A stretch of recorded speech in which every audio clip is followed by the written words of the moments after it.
అందరూ నమస్కారం అండి. కూటమి ప్రభుత్వం ఎన్నికల ముందు ఇచ్చిన సూపర్ 6 హామీలో భాగంగా దీపం 2 పథకం అద్భుతంగా మన గౌరవ ముఖ్యమంత్రి గారు అదేవిధంగా గౌరవ ఉప ముఖ్యమంత్రి గారి ఆలోచనలతోటి దీపావళి నుంచి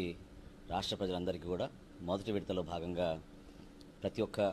లబ్ధిదారులకి దీపం 2 కింద గ్యాస్ ఉచితంగా అందించడానికి ఒక అద్భుతమైన ప్రయత్నం జరిగింది. మార్చి 31వ తారీఖు వరకు ఇంకా సమయం ఉంది కాబట్టి దయచేసి మన రాష్ట్రంలో అర్హత ఉన్న లబ్ధిదారులందరూ కూడా ఉచిత గ్యాస్ పథకం దీపం 2 కింద పొందే విధంగా మీరు ఇమీడియట్గా నమోదు చేసుకోవాల్సిన అవకాశం ఉంది. మరి ఏప్రిల్ 1 నుంచి కొత్తగా మళ్ళీ 3 గ్యాస్ సిలిండర్లు ఇవ్వబోతున్నాం కాబట్టి ఆ కార్యక్రమం ప్రారంభం అవ్వకుండా ముందు ఈ కార్యక్రమంలో మొదటి విడతలో భాగంగా ఉన్న ఒక ఉచిత గ్యాస్ సిలిండర్ని ముందుగా మీరు మార్చి 31వ తారీఖు లోపు తీసుకోవాల్సిన అవసరం ఖచ్చితంగా ప్రతి ఒక్కరికి ఉందని ఈ సందర్భంగా గుర్తు చేస్తూ దయచేసి ఇమీడియట్గా మీరు నమోదు చేసుకుని